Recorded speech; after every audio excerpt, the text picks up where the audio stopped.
In this segment, Joe talks about the events that lead up to his firefight with the Taliban and when he got shot.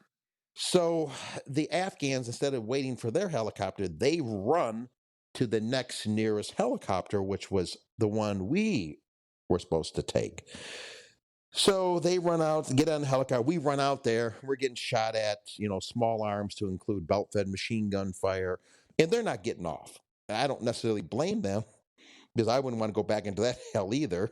So we're like, just go. We don't want to get shot in this open field here. We want to have a fighter's chance here. So they lift off, 3 helicopters lift off, and then it's just us, fast team members, and I believe 2 Australians left. So we take cover in a ditch. And of course, all the gunfire is focused on us at this point. Welcome to Game of Crimes.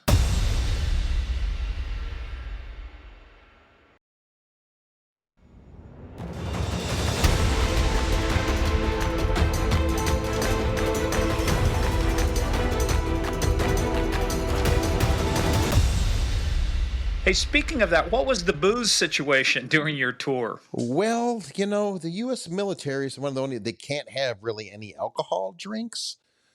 A lot of these other partner forces, they can have so many beers a month or this and that. So um, we would kind of maybe, I can confirm nor deny this, bring over some booze in some of our containers when we go over there.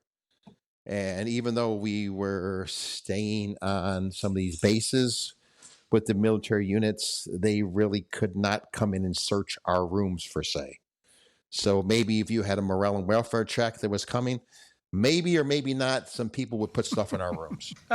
Maybe or maybe not. I can neither confirm nor deny there, Senator. I don't recall, You all of those good phrases. Yeah, I don't know if the statute of limitations have ran out yet on Look, this. trust me, at this point, pal, they got bigger oh things yeah. to worry about. So I think you're in the clear. Yeah, and that reminds me too, being over in Islamabad.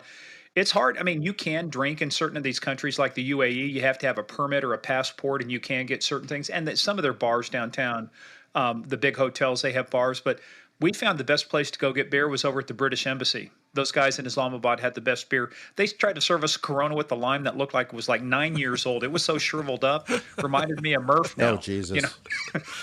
That wrinkly face, and the lime is like, nah, fuck this, man. We want some real beer. So Well, and if you could get stuff over there, it was so expensive. One of the beers that you could get over there, which I think is disgusting, is Heineken. But you could buy that. Now, I wouldn't say fairly easy, but they had that available. oh my God, if you can buy plastic explosives and weapons and machine guns and poppy seeds, you sure as hell ought to be able to find some good Well, you got booze. to be resourceful. Yes. No, I was going to say, so you're back now, and I know we want to get into the second tour, but I don't want to shortcut, your tour in the Honduras because you still got to make a living, right? You still got to pay the rent. So they decide in their infinite wisdom that you need to do a TDY, right, down to Honduras for a while. Yes, we had a group, one of our teams, Echo team was going to be the Western Hemisphere team, and they were short of some members on their team. So they were going to Honduras and they were going to do these things called ATR, Air Track of Interest. And these are these small kind of Cessna type planes, maybe a little bigger, that are coming from source cocaine countries. And they're landing in Honduras in these rural landing strips, which is pretty much like a dirt road. And they would come in at night, and then the cocaine was either sent by land or air into Mexico, then up into the United States. So we were working with Joint Task Force Bravo over there with the U.S. military, and they would be monitoring planes coming from these source countries that, for say, weren't like filing flight plans or trying to fly under the radar or just look suspicious. So we would be staged up over there and look like one of these planes was coming. We would we would launch in a CH-47 with a Honduran tactical response team, and then when it land on these strips, we would assault them and try to recover the illegal drugs. So right before we went over there, we were doing this other training and down in Florida. special forces training, and we had another one of our groups, Charlie team, went over there, and they had launched on one of these missions and end up getting in a pretty big firefight, but seizing a large amount of cocaine. So Joint Task Force Bravo was like, whoa, whoa, whoa, whoa, whoa. Let's pump the brakes here. We're just trying to provide you a minor transportation role, and we don't really want to be involved in combat over Wait a here. minute, which branch was this? We were working with the Air Force. God damn it. I got to call my Air Force people. This is what do you think's going to happen? I mean, this is not just a taxi service. I mean, you're talking about cartels, drug trafficking. And Murph, correct me if I'm wrong, but did you ever know the cartels to be armed down in Colombia? Occasionally, I mean, not well. Yeah, every time. Oh my God, my Air Force people, what is wrong? And there's some military, Army pilots in there. So when we got there, they used every excuse why not to fly a mission. Well, the loom is, not good. Well, it's 2 degrees too hot, or the wind's blowing 5 knots harder than we can launch. So every time, they make us do all this practice, but when the rubber went to hit the road, we can't launch. So our air wing came down there, and we had some, super kind of Huey aircraft where you couldn't fit a lot of people in there. Basically, you could fit, a couple, two pilots, a couple fast team members, and a couple Honduran counterparts. So we actually went up on 2 air tracks of interest, and we actually got on them. But the problem is the smaller helicopters, you're up there for hours at a time. They don't have what's called the legs, enough fuel. So, and basically we're not going on the ground with 2 helicopters and all these bad guys down there. um Anyways, the best we'd hope for is get a location, pinpoint where they landed, maybe do a couple rotations. If they're shooting at us, maybe we could have rules and get the fire back and disable the aircraft down there. But that's the best you're going to hope for. So both times we landed low on fuel and we had to go back. But kind of a crazy story about this whole thing is, it was very publicized that we were down there, and they knew we were down there. And one of the major drug dealers where the area we were at was Porter Castillo. He left the country when we came. He left because you guys showed up in country? Yes. He actually left before we got there because he knew we were coming. So one of his lieutenants in his drug trafficking organization had this bright idea. He's like, okay, I'm going to get DEA to go away so my boss can come back. And how much better way to do that is we're going to kill a couple agents. I guess they never saw Narcos Mexico, huh? Exactly. So This guy's career is not long. I can just already predict that. This guy's not going to have a long career in the drug trade. no. So, in the morning we were staying at this one hotel, and they had this little like airstrip at this other hotel, the Christopher Columbus, not too far from us.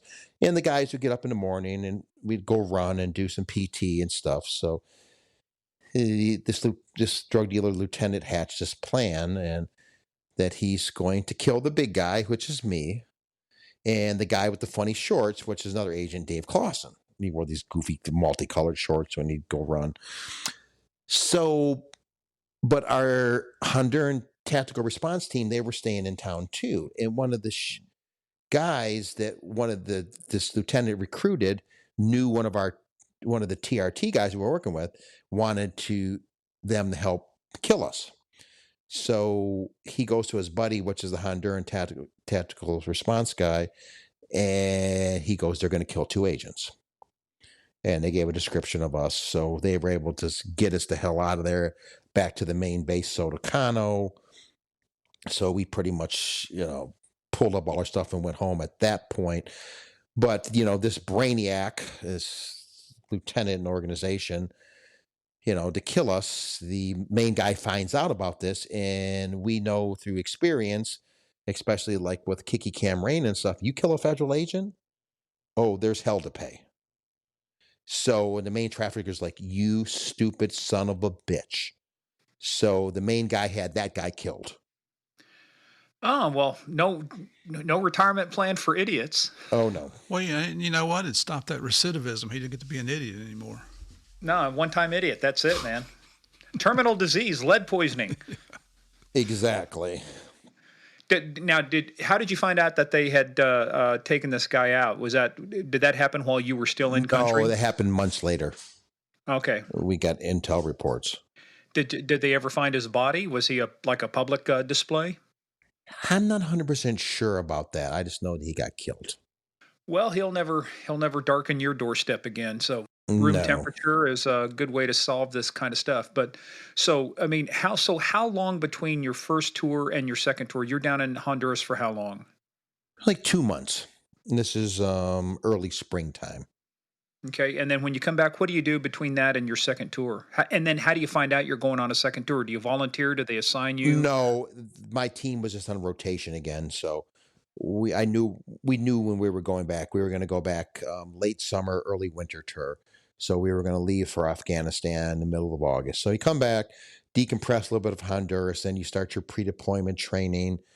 You get up to speed, and then we head over there in mid-August.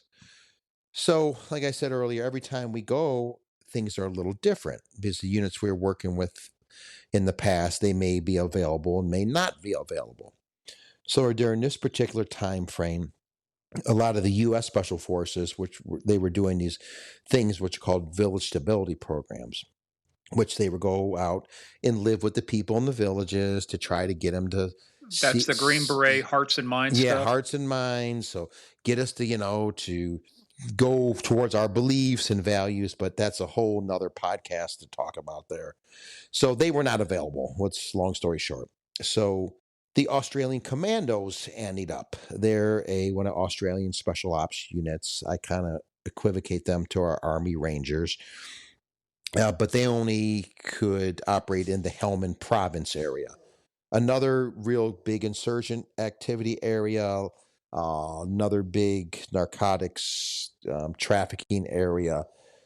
And that's where our Marines were based out of in Afghanistan at Camp Leatherneck. So a lot of times when we work with these new special ops units that we never worked with before, there's all this machismo and everything. Come on.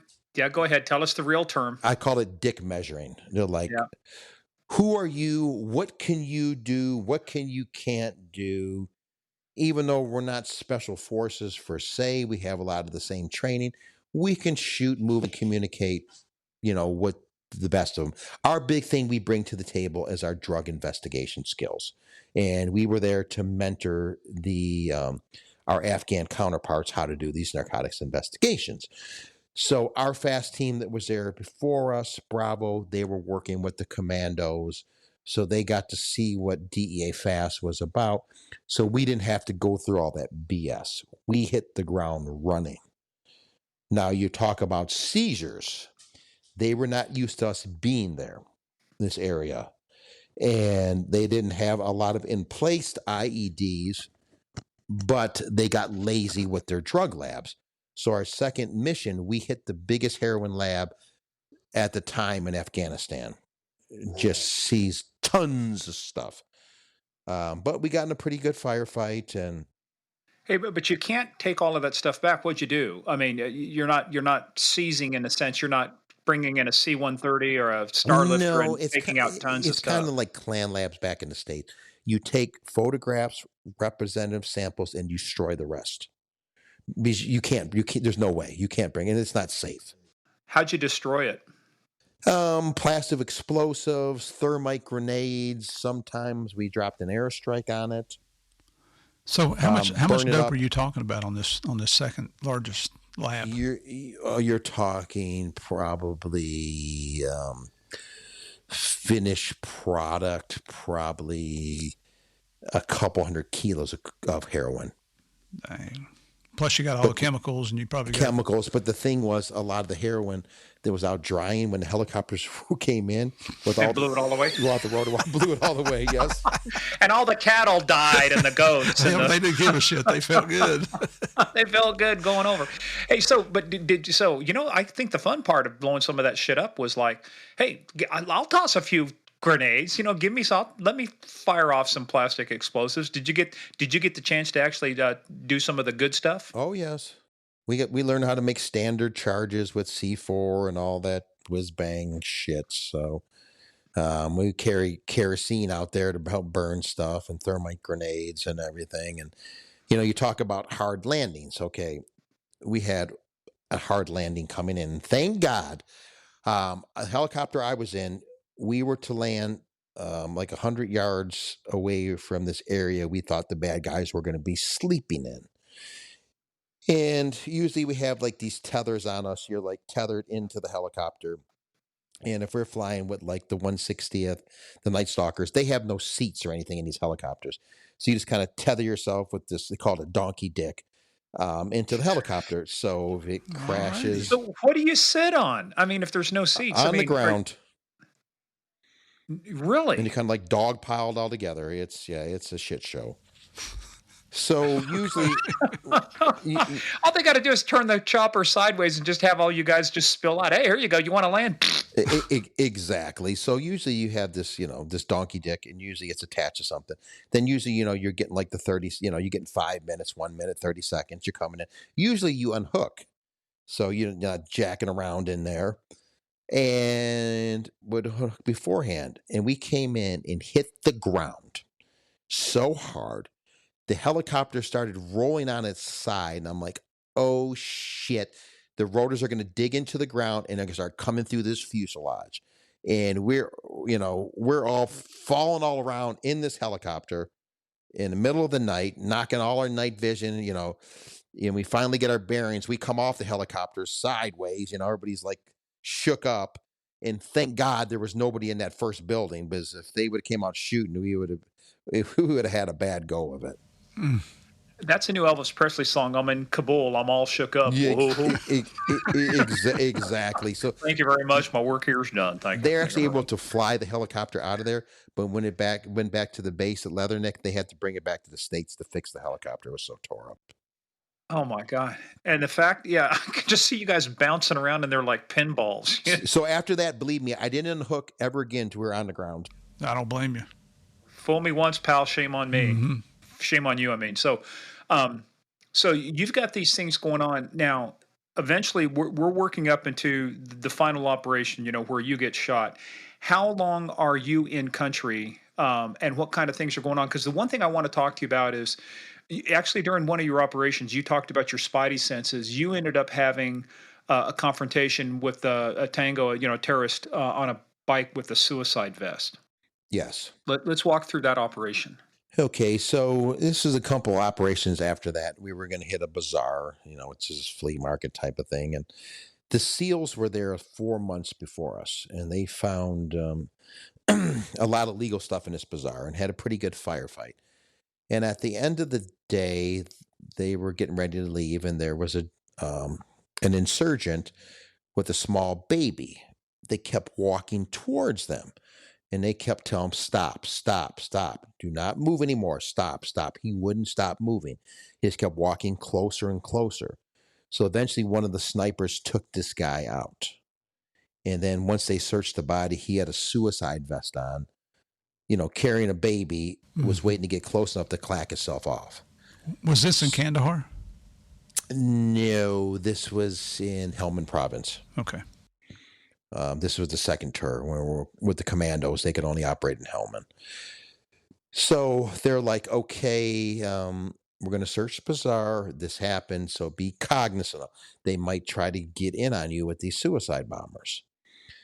So we went in the cover of darkness again. So we get in, take some areas, and then I'm in charge of one blocking position where I'm at one end of the bazaar. And they said, take a bunch of shit and throw it across the road, and don't let anybody, like a checkpoint, don't let anybody get past here while we're searching it. So we set it up. And how many? So also tell us about and how many people are we talking about here for the good guys? How many DEA military guys? How big is this We operation? had our fast team, which we had about 8 of us or so. We had the Australian commandos. We went in with a bigger group. So probably had at least 40 of them, plus our partner force. We had about probably 20. In the Australians partner force, they had about 20 to 30. So a good size force. We had some good ass going in there. So we set up, and I was talking earlier about after first light, if they say morning prayer, they try to hit you. So it became light. So morning prayer, they tried to probe us a little bit, and we fought it off. And so we're taking a break and getting something to drink, but we're still watching the road area. I got my machine gun set up on the ground there, and well, my buddy said, "Here comes two guys on motorbikes. They like to ride these little like 100cc, 150cc motorcycles." And I said, "Okay, if they keep coming, they get close enough, I'm gonna fire a burst from my machine gun right in front of them." So they keep coming. So I fire a burst. They scatter and take off and go back. They get the message. So a short time later, my buddy says, "Here comes another one." It's a single guy on a motorbike. And I tell him, "Okay." He keeps coming. He had a carbine rifle. I'm like, "Fire a couple shots by him. Don't hit him. And we'll see, we'll get him to turn around." So he fires a couple shots. Guy keeps coming. I said, "Okay, I'll shoot a burst from my machine gun in front of him." I do that. He keeps coming. I'm like, "Oh, shit. This guy means business." So I get a nice sight picture from my belt-fed machine gun, and I give him a nice motherfucker die burst and peel the guy off the bike. Well, explain why you use that phrase, because that has a unique meaning to the Marines. Why use that phrase? When they're teaching them how to shoot a belt-fed or crew-serve weapon, that's when you say "die, motherfucker, die." You hold the trigger down, and that gives you the proper burst of rounds in between when you're firing bursts.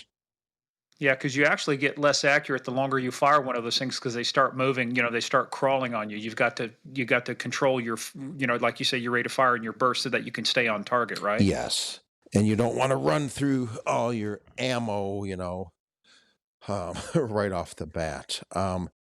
So shoot the guy off the motorbike, but we can't go do battle assessment damage because we leave our position, we're getting shot at.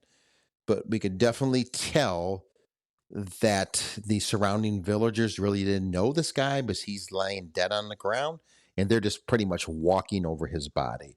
So I'm almost 100% that guy had a suicide vest on also. So we searched the bazaar, finding all kind of stuff, and eventually, they're firing at us a couple more times, and we hold them off, and then we get the hell out of there. So it was just kind of a crazy day, to say the least. Yeah, but that was part of your rules of engagement, right? I mean, you've given the warning shots. He still keeps coming. You give even more warning shots. And military age male, I mean, that's the way that they've delivered suicide vests, and IEDs before. So, I mean, that obviously like clearly within your ROE, right? Yeah, exactly. And we gave him two separate times with warning shots, my partner and myself. And when you're shooting a machine gun in front of somebody, you're kicking. But you believe me, you definitely know you're getting shot at. And that's significant too, because in the United States, you're not allowed to fire warning shots, right? No, DEA warning shots are strictly prohibited. And except well, we used to fire warning shots. We said one through the liver. That was your warning shot. That leaves a That mark. hurts. That could hurt a little bit unless you're getting shot with a 9 millimeter. Then they just bounce off of me because I've still got that S on my chest. So, well, now that we've established bullets do really bounce off my chest, in spite of Murphy's protestations. But yeah, Blow Me, West Virginia. By the way, I was very close to Blow Me, West Virginia. I told you at the Virginia Tech game. We were down there in Blacksburg. So, And you boys almost yeah, lost too. but we didn't. We got the W, not the L, which is on the front of your forehead. All right, so Joe, let's now we got to get serious because this is the real serious part. So Joe, we're setting the stage for your final mission in Afghanistan. And so let's set the stage, because we know that we had been talking about special ops. Your second tour is compared to your first tour, things had changed where it was more hearts and minds. We're trying to win the hearts and minds. And so you guys were getting ready to do another operation. So let's set the stage for this in terms of what was the op. What was the op plan? What were you guys out there to do? What was your complement of people and equipment? How were you guys set up to go on this mission? Okay. We were rolling through, and one of the intel information we got that this bazaar called the Paik Bazaar in the northern Helmand province was selling illegal items again. They were selling chemicals and equipment to manufacture heroin, lethal aid items to include small arms, and IED making material. And our team that was there before us had actually hit this location with the Australian Special Forces, and they've got a pretty good seizure and gotten a pretty good firefight during the operation. And the group supervisor of the fast team that was there, Brett Hamilton, I think we talked about it earlier, he got shot in the buttocks. He got the Forrest Gump wound. A bee jumped up and stung him as he was fighting his way back to the helicopter. I was going to say, I'm sure you guys didn't say that to his face either, did you? Or did you ask to see the wound like Forrest Gump? No, the problem was because Brett would have showed it, and nobody wanted to see all that. But I think it wasn't enough to. Was it serious that it took him out of action, or was it something that patched him up and he was back in the fight? Later. Well, they patched him up and he stayed in country, and I think he continued and going on operations after that. He's a hard old guy. Yeah. So hardcore. So we got this intel, and we knew we were going to go into the hornet's nest again. So we wanted to go at night to use our technology with night vision and lasers. But the only problem was the only air platform that we could get to fly us when us and the Australians and our partner force could hit that location was this special mission unit. It's a unit that was established to train Afghan pilots for when we leave, that they can continue the fight over there. As we seen for recent activities, that didn't work out too well. But that's a whole other podcast. You beat us both to the punch there, brother.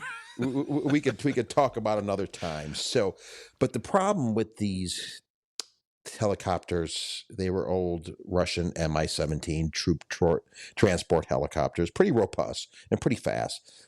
They did not have night vision capabilities, so we couldn't go at night. So we were not real happy about that, but we were committed to go. We're going to go. And then we get broken to us a day or so before that one of the helicopters is going to be all Afghan crew and piloted. We're like, whoa, we are not happy about this whatsoever. But if we wanted them to fly us, that's how it had to be. So we decided that our Afghan partner force was going to fly in and out on that helicopter, that particular one, because in case the pilot decided to start his jihad that day and crash into a mountain, we did not want to be on there. So Hey, let me ask you a question too. Where'd you get the orders from? Who broke that great news to you? the commander of the SMU. The Special Mission Unit. Yes. Well, one thing we haven't talked about yet, and I think we mentioned it in the pre-call, but this was a serious concern because it's called green on blue. It's when, and they've had several instances. We had a general shot and killed over there in a green on blue. The Aussies had been attacked this way. So this just wasn't something that you swept under the rug. This was a serious concern for people in country, is that you had to wonder sometimes if these Afghan forces, if one of them decided today's the day, I'm going to, commit jihad and take everybody out. I mean, that was a serious concern, wasn't it? Very serious. And the problem was these insurgent units and the Taliban, they implanted people in these groups to just do that. And it's just not a matter if, it's when they were going to rise up and strike. Right. And in that way, you don't know who your enemy is. Exactly. So we're full speed ahead at this point, and we're going to hit this bazaar after early morning hours, just after first light on Halloween Day, 2011. Going with 4 helicopters. Like I said, the one's going to be with all our Afghan partner force on there, and the other one's going to be the Aussies. The other 2 are going to be the Aussies, and then we're going to have one with fast team members, and we actually had a couple Aussies on there with How many us. total team members did that make? So we figure for our fast team, we had Jared, Matt, Justin, Brent, the other Matt, myself, and did I say Paul? If I didn't say Paul, that would make 7 of us total. We had 2 other of our team members were another part of the country getting ready for a couple other missions. So, and the Aussies had, they probably had at least, I would say, 20 or more, maybe 20 to 30. And then their partner force was probably about 10 or so plus. And then our partner force was probably around 15 or so. So we had a decent amount of people. So probably what, at least 50 boots on the ground when you guys hit? Yes. Okay. And so the plan was we all land in different locations. There was a little compound outside of the bazaar. Our Afghans were going to go through that to make sure that's okay. And then we're going to link up with them. And then the fast team with our partner force was going to sweep through the bazaar and search. I was in charge of one of those groups with some fast team members and some Afghans. And my other partner, Justin Vanderbilt, was leading the same group. They were going to search one end, we were going to search the other, and the Australians were going to provide outer security to hopefully keep the insurgents from moving in on us. But the problem being, it was a little mountain area in there, so they kind of had the high ground on us. So we land early morning hours. Everything goes according to plan. The Aussies get set up. The Afghans sweep that little compound area outside the bazaar. We link up. We start moving through the bazaar. Shortly after we were boots on the ground, we started receiving incoming fire. Sporadic, pretty inaccurate at this point, and we're used to this over there. So we're starting to. You say like it's kind of like blase, but Well, it's you're just from Detroit. You're used to gunfire going off at all times of the night. Oh, believe me, now the gunfires and sirens, I can't even sleep. You know what? And before you go on, what's the significance of them having the high ground for our listeners here? That gives you a tactical advantage. It's better to be up higher, shooting down on somebody, and it's harder to hit your target shooting up, and it just provides a lot better of a tactical advantage. So we're beginning to discover some poppy seed in there and the different stalls of the bazaars. And I'm standing by one of the open stalls behind this beat up car. And I hear a shot fired. Like I said, no big deal. Then I hear it hit the car behind me. And then I feel the back of my neck burn. I'm like, shit. So I dump into the bazaar stall, and I put my hand on my back of my neck and see if I had any blood. I didn't see it. I didn't see any blood on my glove. I had one of our Afghan translators look at it. He didn't see anything, but the bullet got so close to my neck that I could feel the heat of the bullet on the back of my neck. Hey, and Joe, we should dispel one of these Hollywood myths and stuff. It's kind of like, people think, oh, you get shot with a 22 and it knocks you off your feet and knocks you 50 feet back. But in reality, most of the time when you get hit with stuff, especially, like those 7.62s or, maybe smaller rounds, it's not so much the stopping power, but those things can go through you. Sometimes in a firefight, people don't even know they've been shot for a while, right? And that's very true. It's like you said, like where you get shot in the leg and you just fall to the ground. And especially if somebody's committed, I've seen people take some major damage and continue the fight. It's a lot of it's mindset, and unless you get hit in a spot where it's lights out, it's crazy. So I kind of had my guard up after that, using all the techniques and tactics that I'd learned through my years of law enforcement and the fast training and previous missions. So shortly after that, the Taliban did a call to arms over this little loudspeaker system they had, saying, "Today's your day to die. We must drive the infidels out of our land. We must rise up." So at that point, the incoming fire drastically increased. So we could hear the Aussies really getting into it with them, and we had the Marine Air Wing providing close air support for us. We heard them getting into it. Now, what were they flying? Um, like Apaches and things like that. I sort of hey, and Joe, real quick too, before we get too far into this, of all the time that you had been in Afghanistan, had you ever taken around like in the vest, or had been nicked or anything, or was that your first like truly close call? That was the first really true call. I've had other rounds where you can actually, it sounds like bees buzzing over you when the rounds are getting pretty close. You can actually hear bullets, fire by you. But that was the closest it's got. So they're really getting into it with them. We're continuing to find more stuff. And actually, we had another op we were going to go to after that. So I'm trying to conserve my water and stuff because it's hot out there. And so we begin the process of starting to photograph, take representative samples, and destroy the evidence items we found. And we were going to call the aircraft to come pick us back up. You know what? For our players out there, listen to what he just said. He's got bullets zinging over his head. He's found the heat, felt the heat off of one round go by his neck. And you're still, my instinct would have been, let's find cover. Let's find more cover close to that helicopter, and let's get on that damn helicopter and get out of here. But you guys are still processing evidence, taking your photographs, getting representative samples, and destroying what you have to leave behind.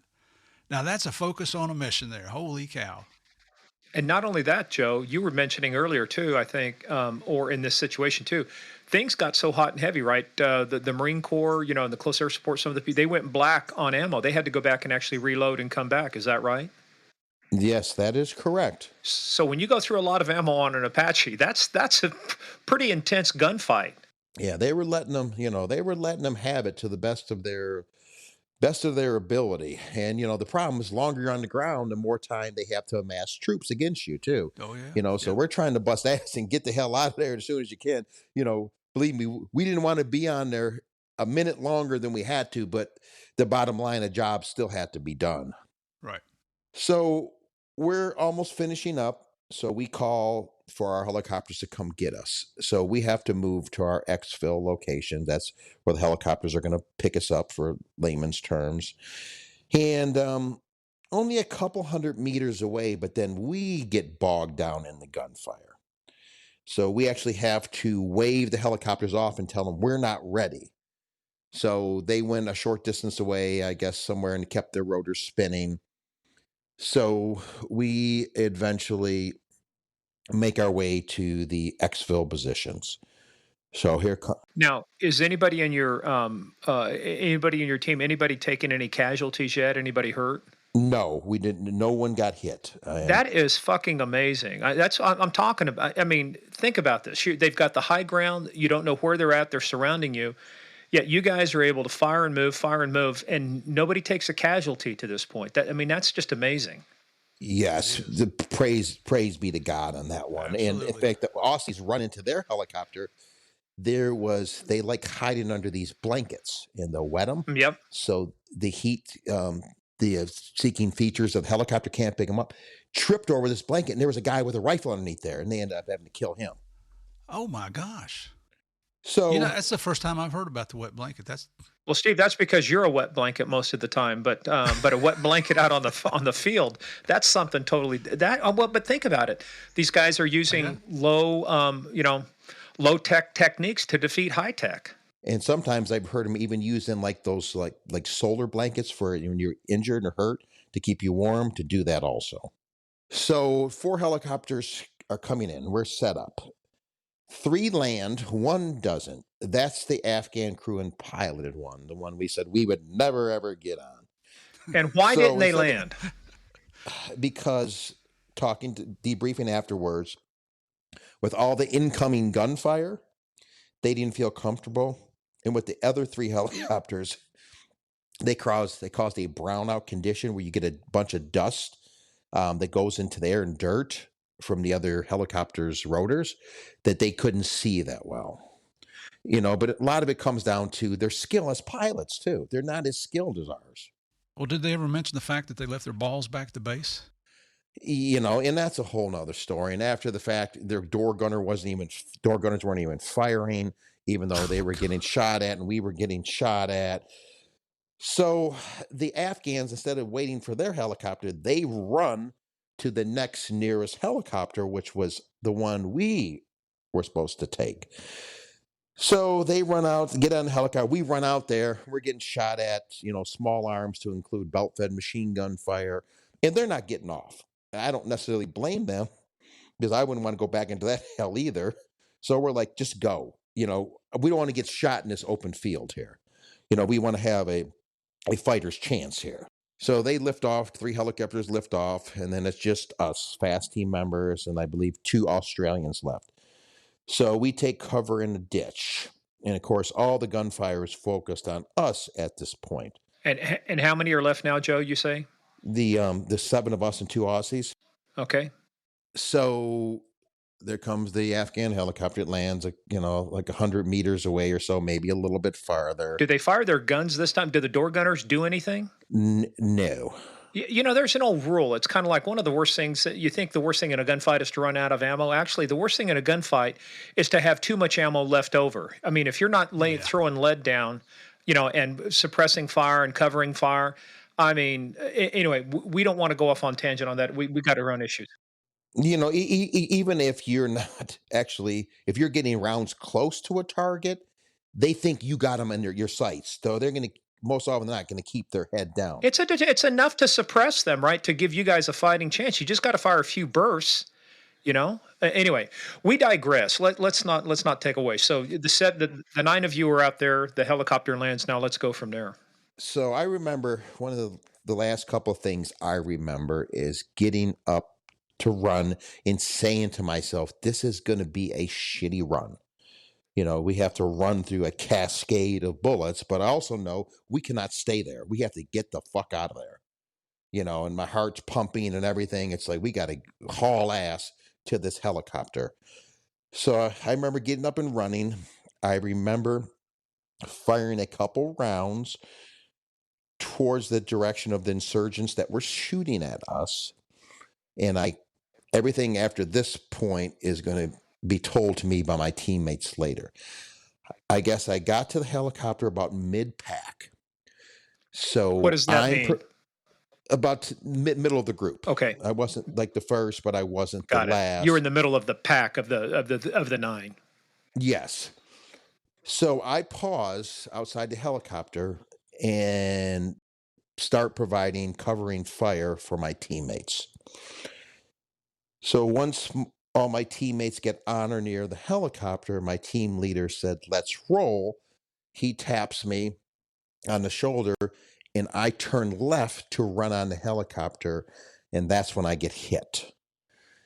We believe it was a armor-piercing round from a belt-fed PKM machine gun. It went through the right side of my ballistic helmet, which only stops handguns and frag, through my right temple, through the frontal lobe of my brain, and then out my left temple. And I guess I fell like a sack of potatoes to the ground. Now, what caliber weapon is that, Joe? It's like a 7.62. It's massive round. Yes. So my team leader goes to get me up, and I'm not moving. But after the fact, they said when I fell, it was odd because I did not put my hands out to break my fall. So he rolls me over, and then he sees there's a hole in my head, and some of the protective glasses I was wearing were shattered too. And they think I'm dead. So they pick me up. throw me on the helicopter. Another agent provides some cover fire for us. At this point, one of our teammates was in the helicopter yelling for the door gunners to shoot, hitting them on the shoulder. Shoot, shoot, shoot.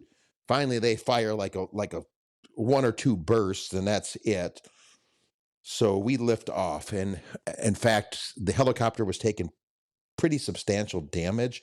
And in fact, one of the rounds they discovered came like an inch away from taking the whole tail rotor out. And if that would have happened, it would have been a really bad day. Now, were these Chinook style? No, these are Mi-17s. Oh, okay. Okay, gotcha. Let's back up for just a little bit too. Joe, when you were running to that, what kind of equipment were you carrying? I mean, what was your primary weapon? How much ammo were you carrying? I mean, just give people a feel for like how you were outfitted, because that stuff weighs a lot. Yes, that day I just had my carbine, and so I had a full mag in it with 30 rounds, and I had been shooting a little bit before that. And then I usually carried 6 extra 30-round magazines. I had food and water in my pack. I had some plastic explosives. I had one frag hand grenade. I had my pistol with an extra magazine. I had my ballistic plates. Over there, I didn't really wear soft armor because it really not stopping much. So I had a front and back plate. I had 2 side plates. In my helmet, had my night vision in my backpack, along with a counterweight you put on the back of your helmet. When you put the night vision on the front, it kind of weighs the front down. So you kind of want something in back to counteract that a little bit. And so, you're pretty heavy, and when I was about 230 something pounds. In ops where I carried my machine gun, which I was way down a little heavier, I was over 300 pounds on the scale when I stepped on. How much was your with all the plates in your vest? How much did just that weigh? They're the newer lighter plates. I would say the front and back plate were a couple pounds each, and the side plates maybe a pound or so. And, We and were go finish up, Joe, because I have a question about that. Go ahead. we were very fortunate. We were funded by the Department of Defense, so we got the best stuff you could get. And there's one thing too. This is kind of an inside baseball, but I think it's good for people to understand. When they look at the level of vests, I mean, the National Institutes of Justice used to have this rating like level 1, 2, 3, 3A, and then 4 or 3 plus, I think. And so the helmet you had, even though there are newer helmets today, but the helmet you had was really only rated for handguns, which is like a level or level 3A. Um, and and some of the newer helmets now can actually take on rounds. I mean, they kind of have the same armor as your front chest plates do, so they can actually do a good job of stopping these rifle rounds. But let's back up for a second. Had you not, did you ever find out if the helmet actually slowed the round down enough? That's what helped you to survive, or was the helmet irrelevant? Or if you didn't have the helmet on, would it have been instantly fatal? I think it was irrelevant. It just, an inch either way. I think I would have been gone. And for all purposes, talking to the doctors after it, over 80% of the people who get my injury do not survive. It wasn't my time. The Lord had more for me to do in this world. I didn't see any bright lights. I also had a will to fight and survive, even though I was knocked unconscious. And I was in really good shape when I got shot. So that also helped my survivability. And my team was very highly trained in battlefield medicine that we got trained in. And unfortunately, we had to use it more than we would have liked in the field. Those are some of the things that led to me being able to survive. So let's talk then about as they put you into the chopper. Let's go from that point too, because you also talk about you had been firing your weapon so much too, that carbine, and you had a suppressor on it, right? Those things heat up. You actually ended up with a pretty kind of bad burn on your leg, right, from laying down on that. That is correct. Yes. They threw me in a helicopter, lifted off. And once they discovered I was still alive, they began to work on me. And one of the things with like facial or head traumas and emergency medicine, you want to make sure you have a really good airway. So one of the common things we use, one or two things, is a nasal pharyngeal airway, which is this flexible tube that the one end looks like there's a funnel, and you put it up the patient's into the patient's nose, and it goes down their sinus cavity and helps the patient breathe. Or you can do a cut in the front of the neck, which is called a crike, and you insert a piece of material in there to help the patient breathe. I'm sorry. So they decided to do a nasopharyngeal airway up my nose. Now, I'll tell you that these things suck. In training, we have to insert them in each other, and we can use a lidocaine to kind of deaden it a little bit, but it still sucks. Or if we're training with the SEALs, they allow us to spit on them and shove them up each other's nose. And That just makes my eyes water well, let me talking tell about you, it. I never had to do it to myself, but I went through EMT training and trooper crash management training, and we watched the paramedics do those sometimes actually at accident scenes. And I'm telling you, fuck, I don't know how you would voluntarily allow somebody to shove that through your nose, through your sinus cavities. But I guess the other thing though too is when you're shot or when you're hurt or when things need to get done, that adrenaline kicks in. It's like, man, all bets are off, man. We're going to get this thing done. And fortunately, like I said, for your teammates, everybody is well trained up on this. So they get this airway into you. What happens after? I mean, how long of a trip does it take you to get from the battlefield to the aid station? Oh, probably about 20 or 30 minutes. But when they shove this thing up my nose, I come to. Oh, shit! Come up swinging. What'd you do? I don't remember that, which is probably good.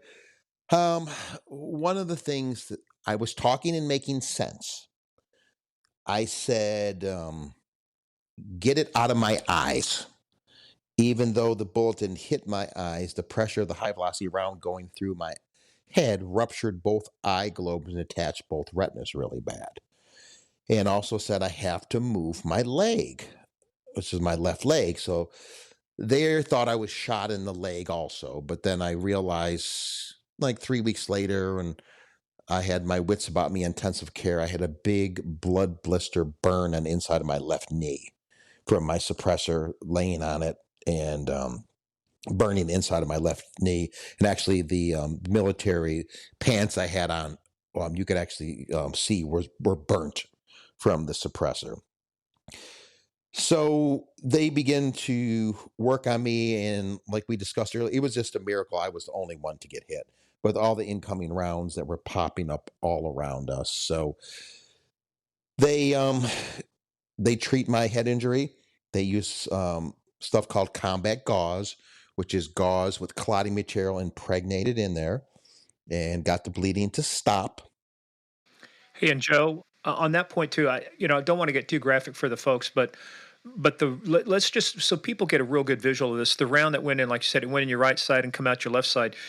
Was it just blood that was coming out? Did anything else? I mean, obviously you're going to lose some of the skull cap, and some bone and stuff. But was the injury? I mean, it sounded like, was it obviously worse than what it looked, or did it also look really bad? Well, I know one of my teammates, my action group supervisor, Jared Johnson, he said the problem is that he once they got the bleeding stopped, all they could see is my head just swelling up larger and larger and larger. And that he knew that there wasn't a damn thing that they could do about it in that helicopter. They just had to get me to higher care as soon as possible. Wow. That's creating a lot of pressure on the brain there, and that's fatal. Well, and that's yeah, and like you say, but you're obviously the Afghan helicopter isn't a flying, fortress of hospital care. So once you hit to so let's talk about you fly through there. These guys are doing obviously life saving efforts to you. They're radioing ahead, and obviously a lot of this is related to you. But so tell us, once you land and hit the ground, what happens from there? Okay, we land at the base we were staying at, Ternkout. The ambulance comes out to the helicopter. Now, they didn't bring physically to the helicopter a stretcher with them. They thought that they had me on a stretcher, even though we had them. They did not have me on a stretcher. And I heard this commotion going on. So I stood up to walk off the helicopter. What? Get the fuck out of here. You did say that. No, you say that again. Yes, I stood up to walk off the helicopter. Now, do you remember this, or is this what people told you? No, I don't remember any of this. No. So your buddies say you got up to walk. How far did you get to walking off the helicopter? I guess I stood up in the helicopter, and they're like, "No, Joe, we got you." Oh, my God! It's like, what the hell are you doing, son? So they carried me to the ambulance, got me in the ambulance, got me to the medical facility there, which was a decent medical facility, but they didn't have like a designated eye surgeon and neurosurgeon there.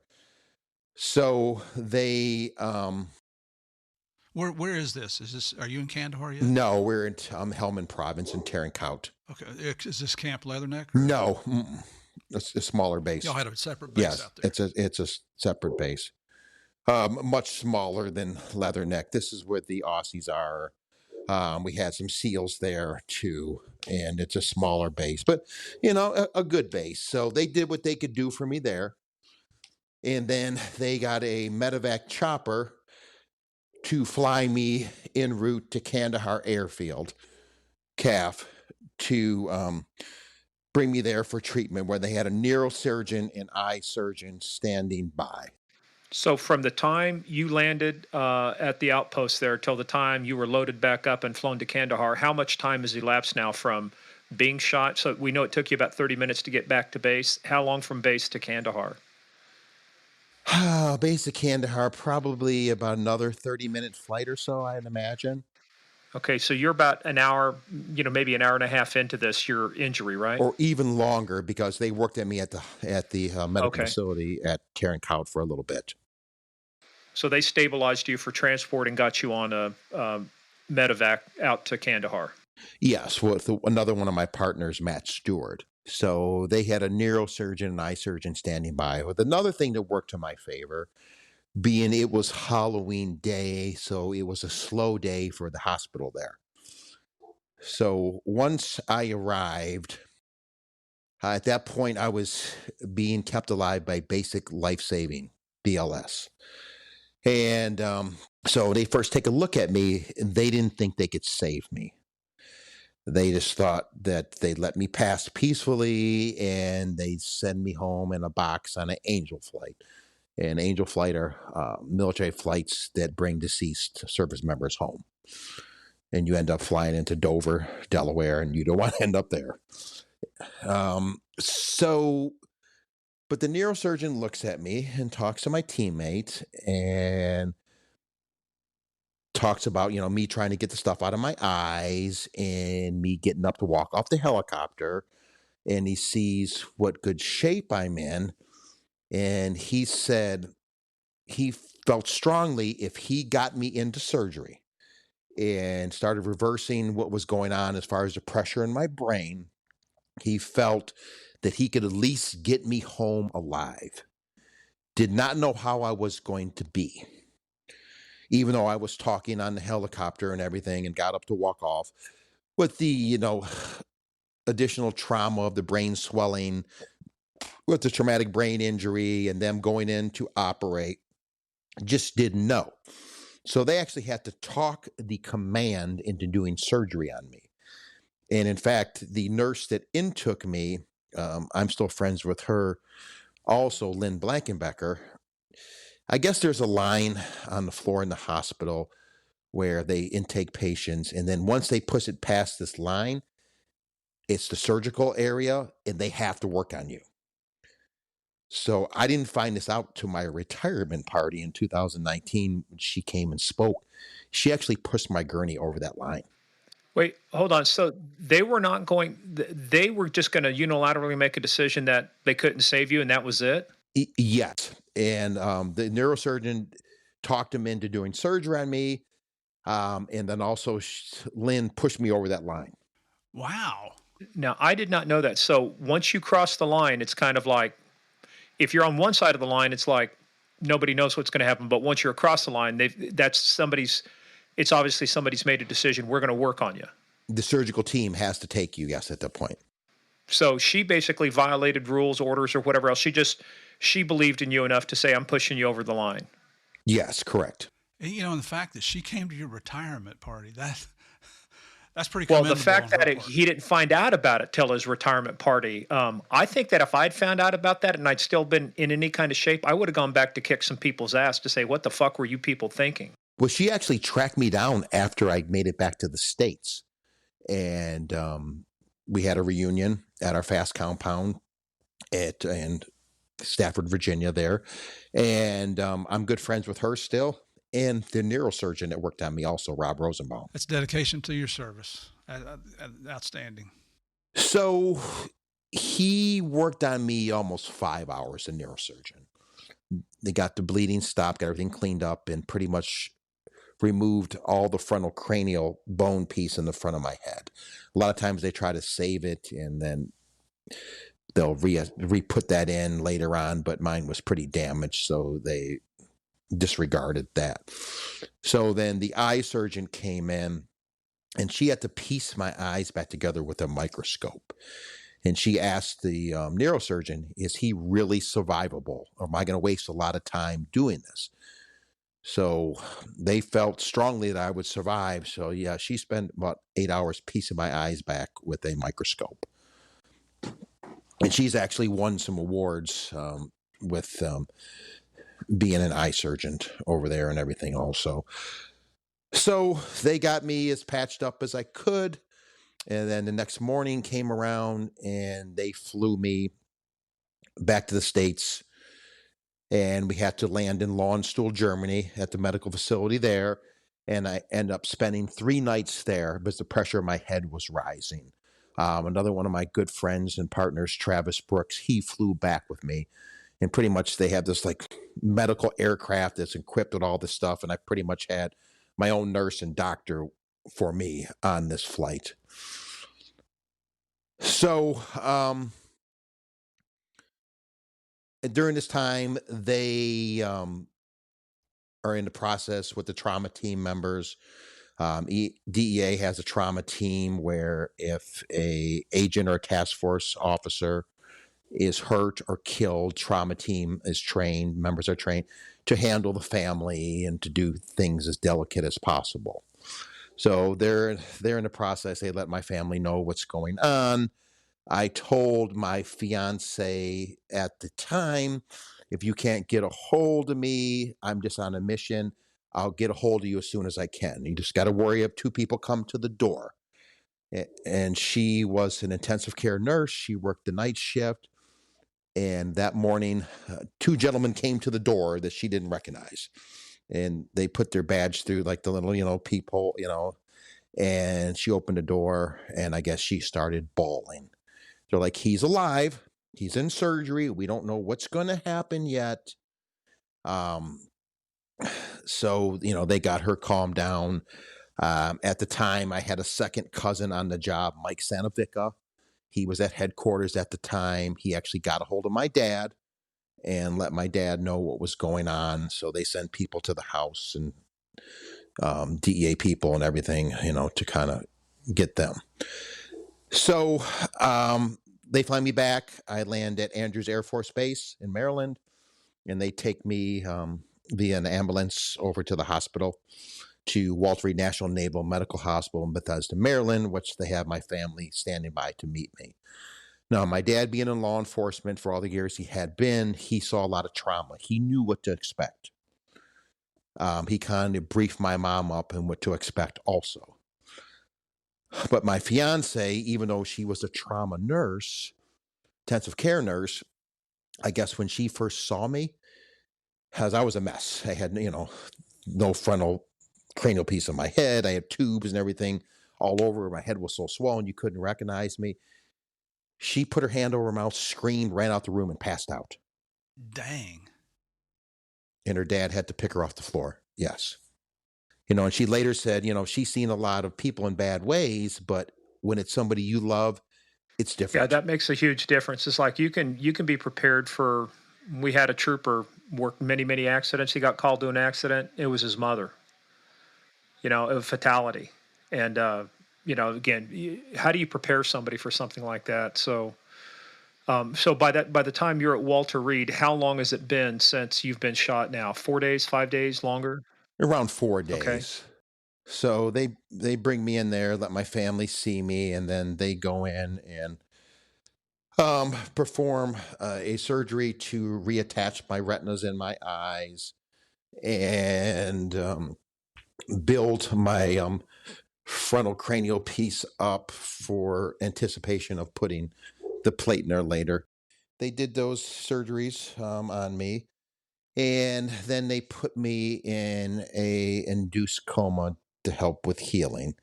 And they use I call it the Michael Jackson drug, the propofol, where it works really well. Unless you use too much They of it. put it, use too much or just use it for sleep. It's really works well to put somebody in a coma because they can reverse it real quick. So I was in an induced coma for about a week. They brought me out of that, and only people they were really letting was immediate family see me at that point. So this is about the first memory I had other than running to the helicopter and firing a couple shots was then when they brought me out of the induced coma. What Now, was the first thing you thought when you woke up out of that coma? Tell us your state of mind, or what's the first thing you think about? I was thinking, I thought that I made it out of that mission. I thought I had got hurt on another mission. But I later found out through my teammates that I got shot in that mission because I did not remember planning another mission. And it was weird subconsciously, I kept having like these dreams that I was in Germany with my buddy Travis, and they brought us on this old German World War II bomber. And Travis was going to fly this thing. And I'm like, Travis doesn't know how to fly a plane. And they're like, okay, Joe, you're going to work this machine gun on this machine gun turret. I was like, I know how to work a machine gun, but I don't know how to work all these knobs and stuff to turn this thing. Even though I was out, I kind of subconsciously, I must have knew that I was in Germany for some crazy reason. So then begins my rehab. So I have to start. Well, hey, Joe, let's stop here for a second. So, from the time that you are shot until the time that you are conscious now, you're brought out of the induced coma, are we talking about what, 2 weeks? Around that, yes. And so you have these subconscious memories of something you might have picked up in Germany. Is there anything else you remember? Anything else that popped up during your time? Were you able to remember or subconsciously know that family members were there? Anybody talking to you? Was there any other memories you had? No, not when I was out, but I did recognize everybody that was around me at my bedside. So you had no memory loss at all either. No, other than, from the time, being shot until waking up in an induced coma, which, they said, the doctor said I happened so quick, my brain didn't have time to process anything, which was probably a good thing. When I was a kid, I got hit by a car on riding a bicycle, and I have no recollection of that. And they explained it that your your body, I guess your brain, can block out things, very traumatic, horrifying incidents like that. So you don't have that memory. Yes. So that was, like I said, probably a good thing. So they had me on a feeding tube and everything, and I had a trach in me, and I had to speak with a speaking valve, and I couldn't eat any solid foods. I had to eat a liquid diet and fed by a feeding tube, and they began to get to the point where I'm gonna have to do a swallow study to see if I can swallow stuff down my throat in order to start eating some more solid food. And I had failed the first couple of those, and then finally passed it so I could start eating a little additional food. And they began pretty much learn how to do a bunch of stuff over again. Hey, Joe, At let's stop right here for a second. What when was the first time so you're out for 2 weeks, you wake up. From the time you wake up, how long is it before you actually find out what had happened to you, being shot, being put on the chopper, going through Germany? How long did they wait to tell you? Probably after I got out of the induced coma, a couple days probably. And it was weird because they kept waiting for me to ask what had happened to me. But I never did. I guess somehow I knew I got shot and I knew I couldn't see, but I never asked. Did you ask where you were? I must have knew. I didn't necessarily remember them saying if I asked, they knew I was in the hospital, so they must have been telling me that.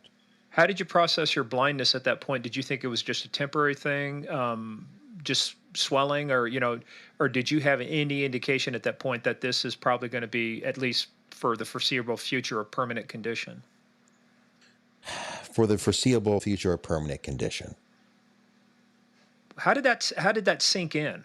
Well, I'll tell you this, being in there and listening to my teammates and my family members talk about all of these very tore up, wounded young soldiers, sailors, Marines coming back from overseas, just tore up. A lot of these are young kids. Um, a lot of them never been married, maybe some newlyweds, maybe some had some children, but young children. When this happened to me, I was older when it happened to me. My daughter was getting ready to graduate high school, and I lived a pretty damn good life up to this point. So when I would start having a pity party on myself, why me, and getting angry and upset, I would say to myself, Joe, it could be worse. Somebody always has it worse than you. And I really didn't know what I was going to be able to do with my life at that point. But I made a commitment to myself that I was going to try to do as much as I could do when I could see blind. So I made that commitment to myself. And when I talk to groups and things, I tell them I would be lying if I said it's easy. It's hard. Every day I got to deal with this. And I have some pretty substantial PTSD, a traumatic brain injury, a frontal brain lobe injury, which your frontal lobe of your brain is like kind of your decision making and kind of your filter. And the doctors told my family that I could never be trusted with a credit card again, that I just might be at work and take all my clothes off. My mom's like, well, he didn't make good decisions anyways. He's not going to lose much. I'm like, thanks for the vote of Yeah, we confidence, won't be able to Mom. detect too much of a change there. Plus, you were with DEA, the drinking and making bad decisions. That just kind of goes with the job. Well, in the DEA Oh, office, that might yes. happen anyway. People just stripping down and going to work. I was, just warm. I'd take my shirt. It was hot in that group.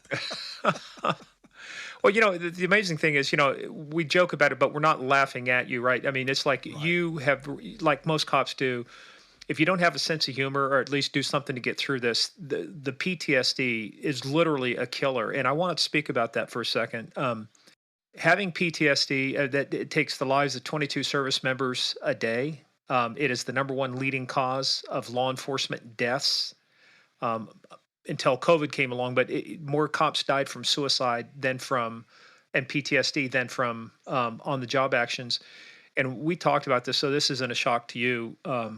But we talked about how close did you come? I mean, how bad did the PTSD affect you? Oh, it was not this past Christmas, but the Christmas before around that time, it was bad. I was in a real dark place. I've actually had a gun to my head several times, but I made the commitment to say, I am not going to live like this anymore. I need help. I knew I had PTSD.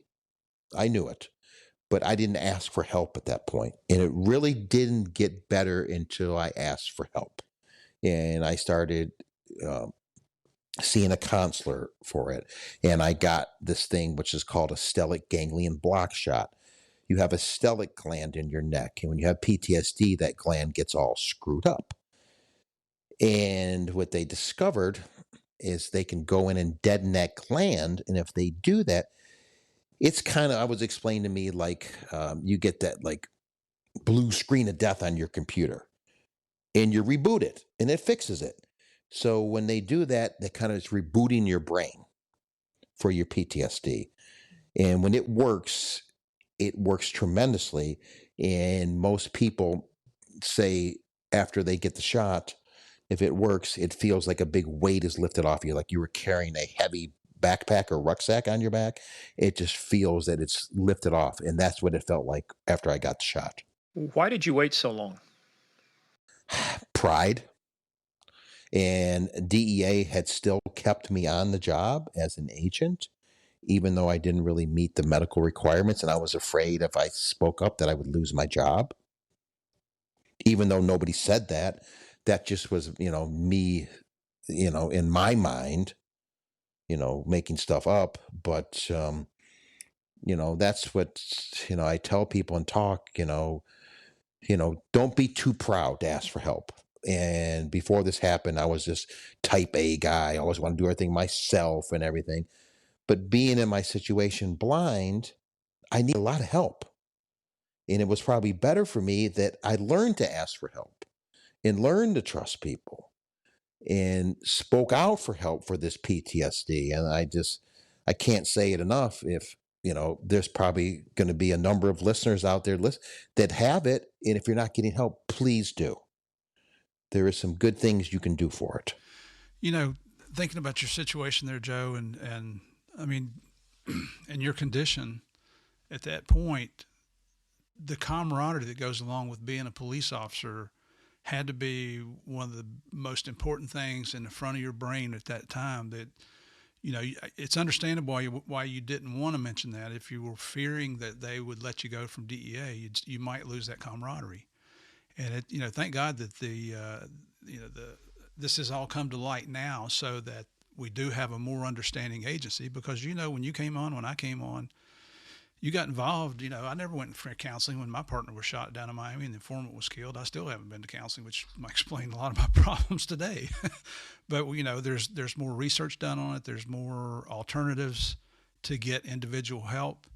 So I can understand why you would just keep that to yourself. You don't want to lose that job. That is so important to us. I mean, that's who we are. When I retired from DEA, my oldest son said, "Dad, you can't leave DEA. You are DEA." And Yes. that's the way we all are. I mean, it's a dedication to duty and a dedication to mission and a dedication to each other. 100%. And I had a lot of support at that hospital. And DEA, they stepped up. I can tell you that's for damn sure. When the chips were down for me, DEA stepped up. And at the time, our administrator, Michelle Linhart, she came to the hospital and she asked my partner, Travis, what does Joe want? And Travis said, Joe would like to keep working. She goes, I'm going to make that happen. She's phenomenal. And thankfully, but they figured out the numbers. People think if you get a medical disability, it's all tax free and all that. It's not. You do good for the first couple of years, but they actually figured it out that I would do a lot better retiring as a regular agent. So they actually did me a huge favor by that. Well, let's talk about that for a second. So, because we had Michelle Linhart, on the podcast, she was a hoot. I think we talked about that earlier. She poofed her hair out. You talked about the two Asian brothers. One beat his head, with the board to raise his eye. Yes, I still can't believe that's funny. that should be a failure right there, a judgment. You whack yourself in the head. But no, what an awesome lady. And I think one of the things, the reason she got it too is she started off as an agent too. I mean, she started off as a Baltimore City cop. I don't know if you knew that. Yes, I did. Yeah. Well, I'm trying to tell you something you didn't know. So I know Murph's waist size, it's not 32. It hadn't been 32 since high school. But so let's talk about the process of your recovery. So you're starting to come back out of it. How long does it take before you're eventually out of the hospital? How long are you in there before they take you out? Walter Reed National Name, I was 2 months, and then I was shipped down to the McGuire VA down in Richmond, Virginia, which I spent another month at. And a kind of, funny story is, I was in Walter Reed and they're like, today, okay, Joe, you're going to put your shorts on and your t-shirt. How much time do you need? Oh, I need 10 minutes or whatever. So one day I'm sitting there with my wife. We actually got married in the chapel at Walter Reed at the time, and with a physical therapist. And they're like, they hand me my t-shirt and shorts, and I'm feeling these shorts. And I'm like, damn, these things don't feel like my size. And I said, what size are these? My wife's like a church mouse, or she doesn't say a damn word. The therapist, let me see. So she grabs them. She says, well, they're medium. I took them things and threw them across the room. I said, I'm a big fella. I wear extra large. If I would have put those extra large shorts on at that point, they would have fell straight to the floor. I can imagine how much weight and muscle mass you must have lost. Well, Or, you figure, okay, when I was shot, I was 230s. I guess I got down to like 160 in the Oh hospital. my God. But my wife wouldn't let them tell me what I weighed, but she knew I'd throw a hissy fit. Well, apparently you did. yep. I'm not wearing no medium shorts. Yes, when I those medium shorts, yes. And then it came a time and point where like, Joe, you need to take a shower. We'll help you with that. And for some reason, I thought there had mesh over my brain, that my brain was exposed. I'm like, I can't get my brain wet. And my wife was like, Joe, you have skin there. I'm like, I do?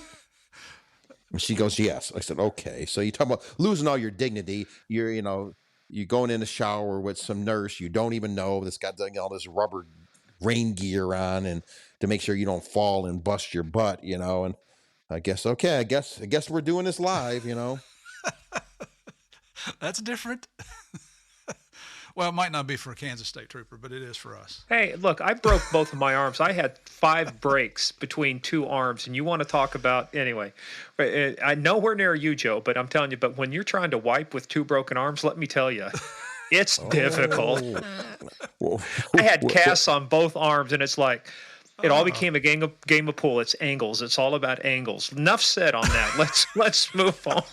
so and another kind of funny thing is that I grew up in the city of Detroit, and my brain was a little mixed up for a while. So there was like 3 days where I thought I was African American, and I was talking and acting like I was African American from the city. Really? And my very serious Asian eye surgeon came in one day. His name was Dr. Chung. And Travis said, Dr. Chung, I just want to tell you, Joe thinks he's black. He goes, really? That's pretty funny. And Dr. Chung starts laughing. He's this very serious man. And my dad said, well, he is from Detroit. There was a great episode on Third Rock from the Sun. I don't know if you guys have ever watched that. Well, oh yeah, man. And then so one day they decided, and so Nina was Dr. Solomon, I think his name's assistant, and she was black. And of course they're all white and they're, aliens. And so they decide one day they're going to be Italian, then there's this, and then they decided they're going to be black. And Nina comes in, starts saying something, says, Nina, you have no idea what it's like to be black. And it's Oh, like, Jesus. all I can think of that of Robert Downey, on what was that war movie with, I just spaced out the name of it. I'll think of it. Tropic Thunder. Oh, yes. I'm just a dude playing another dude. Yes. So when did you finally realize you weren't black? A couple days later when my brain got back together, Oh Wow. man. Did you have any other hallucinations like, you were Superman or Spider-Man or maybe an FBI agent? I didn't try to jump out of the window or anything, but they kept me in check. But they did bring all like our fast regalia in my room and had all these guide arms and Spartan helmets and everything. And then when I got discharged out of there, they were peeling the stuff off the walls and actually stuck to some of the walls. And so they ripped like part of the plaster and the paint off. And somehow the guide arm actually got poked through the ceiling at one point. And they're probably happy they got me the hell out of Talk there. about a bunch of bulls in a china shop. Oh my god. Oh, yes. Oh, yes. Yeah, but that it's one of those things. So so how long after you're injured and your recovery is it before you're back on the job? Before they figured out. So how long was it, and what did you end up doing? Okay, so it was 2 months at Walter Reed, another month at the Hines VA. Then I got to go home. And no, I'm sorry, McGuire VA. Hines was blind school. And so I got to go home and continue recovery, but I would go once a week back to Hines to get McGuire to get training on blind skills and how to use the blind software, because when I was in high school, of course, there was typing class, but I'm like, that's for girls. So I didn't learn how to officially type. So I was like, the 2-finger hunt and peck person. And being blind, you can't type like that anymore. So I actually had to learn how to type officially being blind. So And that was part of the one of the classes I had, and being able to navigate with the blind cane and everything. So, but then that lasted for a little while, and then time is passing. I still don't have the plate in my head. So they finally think I got hurt October 31st, 2011. Finally, they scheduled to put in the plate in my head in July of 2012. I guess they waited for a while, but the chance of rejection is less, so they have less complications. So I went back to Walter Reed, and the neurosurgeon, Dr. Rosenbaum, who worked on me in Afghanistan. He's the one to put the plate in my head. Now, did he come back just for the No, operation, he was stationed at that Walter? hospital. Oh, okay. Yes. And his deployment was done. In fact, when he came back from overseas, I was his very first patient that he had. And he saw me walking down the hall with my ex-wife, and I started talking to him. We got in there. He started crying because he knew how bad it could have went the other way. Yeah. Wow. What just a small world it is where the surgeon who works on you in Afghanistan is the surgeon who works on you back in the United States. Yes. So they put the plate in my head, and then they kind of have what I call an intervention on me. They're like, Joe, we're not discharging you out of here until you commit to a full-time blind school. And being full-time, you have to stay inpatient there. And there was none by the house. They tried to get me to go to one in Palo Alto, California. We called out there, did not get a warm and fuzzy. Then I was talking to other people and my nurse liaison, and they really recommend another one in Hines, Illinois, just outside of Chicago at the Hines VA. They said they're really good with younger vets, and they're really good with technology. So we called out there, and I had a really good warm and fuzzy. And the point being is I'd been deployed for the last couple of years a lot, and then been in the hospital, and I'm blind, and I'm scared to death at this point, to be quite honest with you. It's like the last thing I want to do is go somewhere strange again. I'm finally back home, sleeping on my own bed and everything. But the good thing was they could get me in there quick.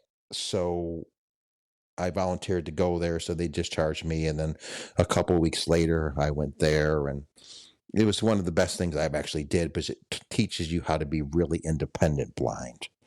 To continue working with the talking software, teach you how to use an iPhone and an iPad with the voiceover on. It's really easy for a blind person to use once you learn. So I can do all the text messaging, emails, search the web, the whole 9 yards, and worked on my mobility more, and was able to start really working out again, and talk about, the stereotypes of the public has of somebody blind. What is the stereotype? To wear dark glasses, a cane, and you can't do much. And because people think you're blind, you can't hear also. So they talk to you really loud. I'm like, I can't see worth a shit, but I can tell you I can hear really well. And that's like being in a foreign country. You think you'll make people understand if you yell louder. Do you understand English? Do you understand English? And talk slower. And talk slower.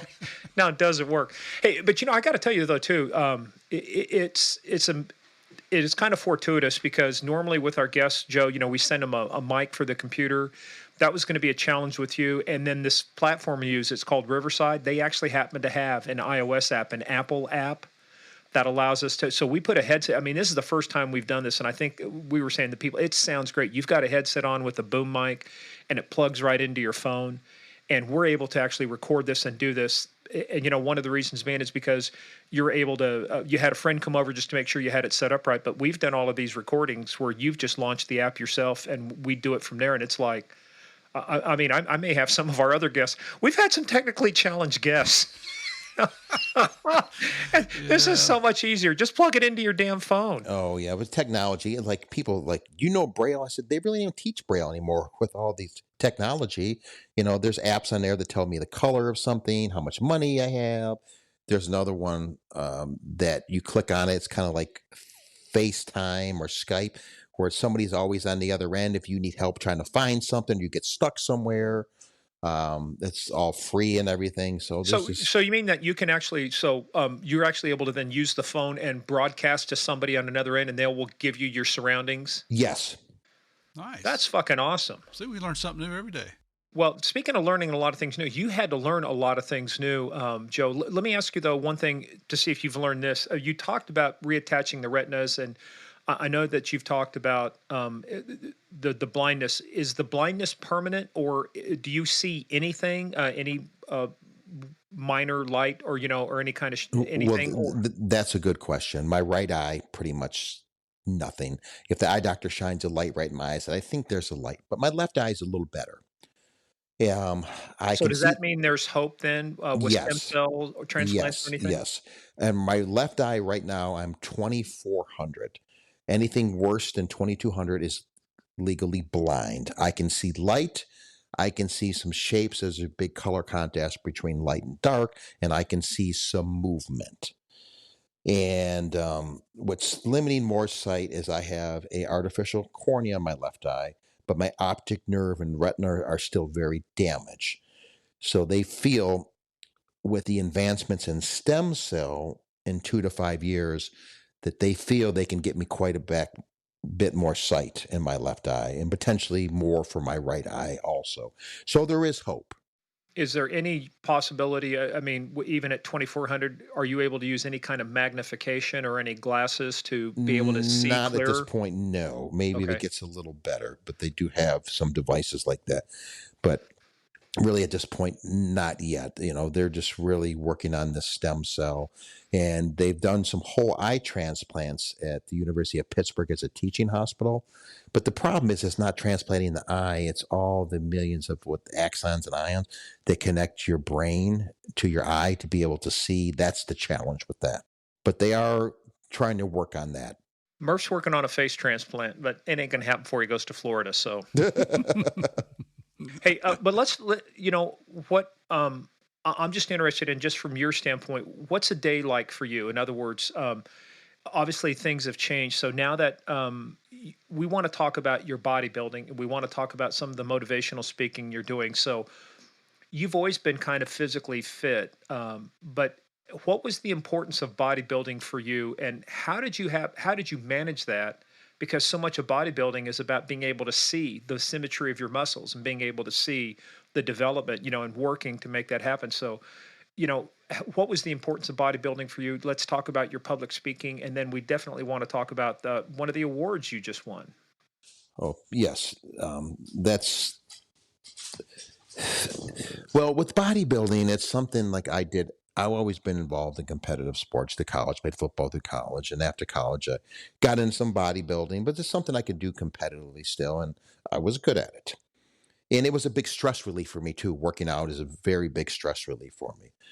So after I was hurt, um, and I learned I could start working out again, it was something I still can do. And it's something, a part of my life I could still control.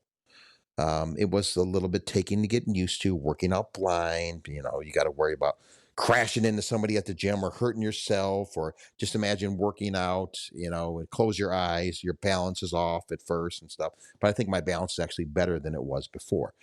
So, but it goes back, I have to rely on people to see how I'm looking. So I had to hire a coach where we do check-ins with pitchers at least once a week. If it comes closer to a show, it's a lot more, and we do video check-ins to see how I'm looking. And the coach will adjust my food intake as far as calories and things up or down, depending if we're trying to gain more muscle or lose more fat, and adjust my cardio activity and does all my supplementation with vitamins and things like that. But you really got to rely on somebody. I can feel I'm getting leaner, but it's a whole different ball game.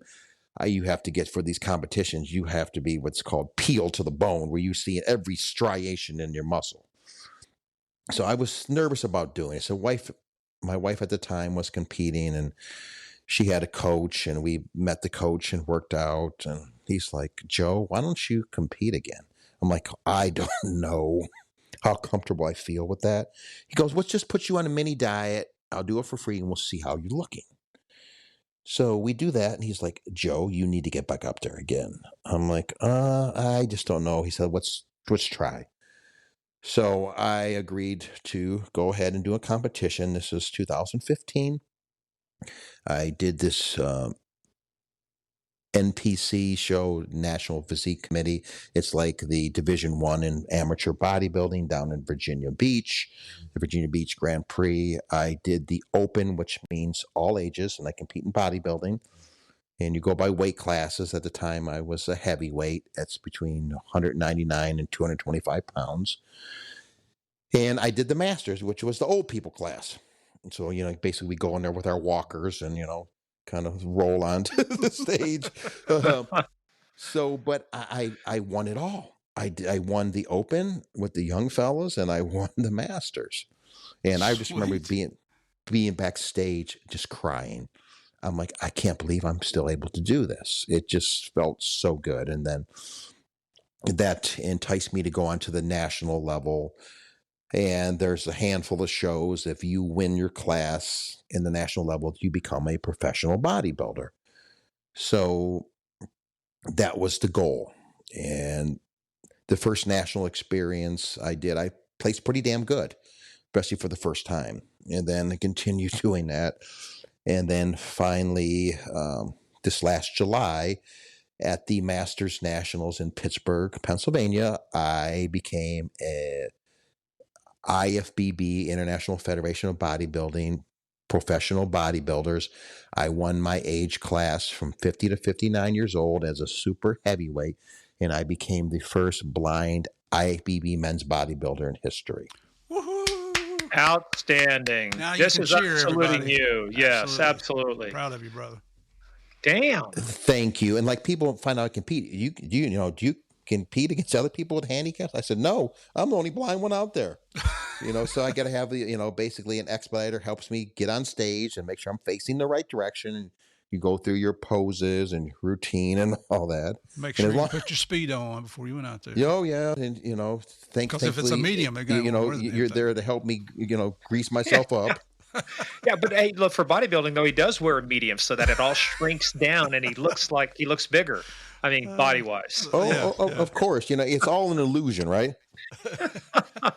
Hey, I got a question for you about that too, because I used to read a lot of stuff on triathlon stuff. A guy named Chris Maka was like the triathlete of the decade, and he learned the technique from bodybuilders to where they bulk up a lot of times with liquid and stuff. And like you say, before the show, they were able to get rid of all of this liquid so that their muscles, like you say, would you'd see everything. What kind of technique do you? I mean, is that still a technique they use? Is like, how do you shed all that water? Yeah, it's called dropping your water. You can use they have like natural diuretics you can take, and some people take prescription diuretics, and you cut your water off at a certain time, like before the show, and the day of the show, you're basically, you can have like 8 ounce or half a cup of black coffee in the morning and take sips of water.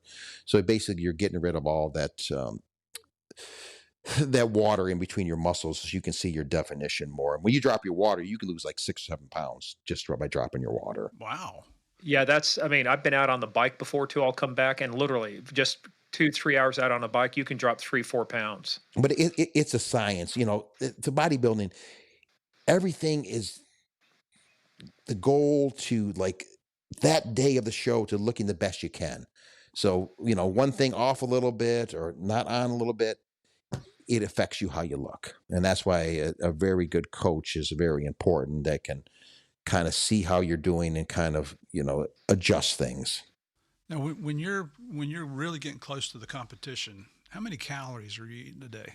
Because I know you're working out hard. My off season, I'm probably eating like 5,000 or 6,000 a day. Because in the off season, I get pretty heavy, up to 270. Before competition, I'm probably down to a couple thousand calories. So you're weak and tired, and you can barely get your ass off the couch, or that's where that mental toughness comes in. It's like, I got to do this, And a lot of people can't. And that's why a lot of people don't look as good as some people, because they just don't have that mental toughness to do it. After what you survived, I would think that's one of the easiest things you do in life. Well, and that's what people, how do you do this show? I said, this ain't shit. There you go. I can do this standing on my head. This ain't, I'm not worried about living or dying. I'm over in Afghanistan doing missions and on the police department. That's life or death. This isn't life or death. This is just, suffering, Yeah, I'm not running into somebody's house, getting my ass locked in the house, wondering how the hell am I going to get out of there. Exactly. So not only the bodybuilding, I've ran 5K races blind. Um, I with special equipment, I hunt and shoot blind. And since I've been blind, I've shot 4 deer. I've got 2 alligators in Louisiana, and I recently went to Brandywine, West Virginia, and shot a black bear. Damn. West by God, Virginia. There you go. West by God, Virginia. Well, it's Brandywine too. It's not Blow Me, West Virginia. So it's much, much better out there too. Joe, I mean that's just freaking amazing. But would you so let's bring back because you took a lot of these experiences and you decided to speak about them. So did you do the speaking because it was cathartic for you? Did you do it because you really wanted to, share your story? Um, what led you to decide that you wanted to speak to people about this, and what's been the Well, I impact? was kind of voluntold to speak the first time. DEA headquarters was having an employee with disabilities week. And they're like, Joe, you need to come talk at headquarters about your situation. And honest to God, I'd never really been a big public speaker before that. So I'm like, okay, I'm going to tell my story. So I got up there and spoke at our auditorium at headquarters to a packed house, and it was on video there. And I knocked it out of the park. So I'm like, okay. And then they started asking me to do more speaking through DEA, to speak to basic agent training classes that are coming through the academy about, hey, this is what you possibly are getting into. This is what could happen. These are some of the mental strategies I've used to deal with this. I spoke about the importance of being in big, good physical shape and, you know, being up to speed in all your shooting and all your tactical techniques and stuff like that. And I was assigned to the personal recovery unit at DEA, which they train agents before they go overseas, what to do, and if you're captured, what to say, not to say, how to escape. And I taught a class about overcoming adversity in that. So I started speaking in that. And then I learned that, hey, me speaking about this is very therapeutical for myself. And I've always been in a profession where I'm trying to give back to the community and this and that. And I found this is the way I also could give back. So that led me speaking to other like law enforcement groups. I spoke to high school sports teams and all kind of stuff. And some of the after action I've got back, and there have been people in the groups I've been speaking to that felt that they were going to commit suicide. And then after they heard me speak, they're like, my life was really not that bad. So that made me feel good too, that I'm helping other people. You're still saving lives, man. Still saving life. It's not the same. Can't do the job like I used to, but it's like I tell people, being blind and everything, there's more than one way to skin a cat. If you want to do something, you could figure out a way to do it. It's like with my lifting or hunting or different things. I can't do things the way I used to, but if you want to do something, you can do it. Yeah, there's so much technology out there today and so many ways to accomplish things. Yeah, and the other thing too, I still see here a lot of the military's creeped into it because you talked about some of my after action. A lot of us would call that feedback. We get feedback, but it's still my after action report reported to me by the first sergeant. But I got to tell you though too. Let me ask you this: have you ever heard of a book or listened to it called "Emotional Survival for Law Enforcement" by Dr. Kenneth Gilmartin? I've heard about it, but it's definitely something I need to listen to. I'm going to send it to you. So you tell. Do you listen to Audible? How do you listen to Yes, books? audible.com. I'm going to send it to you. You use your email address we use for the show. Yes. I'm going to send it to you. I'm going to find out, make sure it's on Audible. That was one of the biggest, probably best books for me because it put a lot of things into perspective. Because, like you said, you know what cops do? They tend to hold it in. They tend to isolate themselves. You tend to come home after tough shifts and say, "I don't want to make any decisions. I don't care." You just kind of get into your cave. You isolate yourself from the rest of the world, and that's one of the worst things to do. Is especially with you, and what you've gone through. I mean, I have no idea. I don't know. I'm like you. I would figure out a way, but I have no idea what it's like to be like with lose your You know who sight. really helped me? I don't know if you gentlemen ever heard of a Louisiana trooper, Bobby Smith, who was shot in the head and lost his sight. Know him or knew him very well.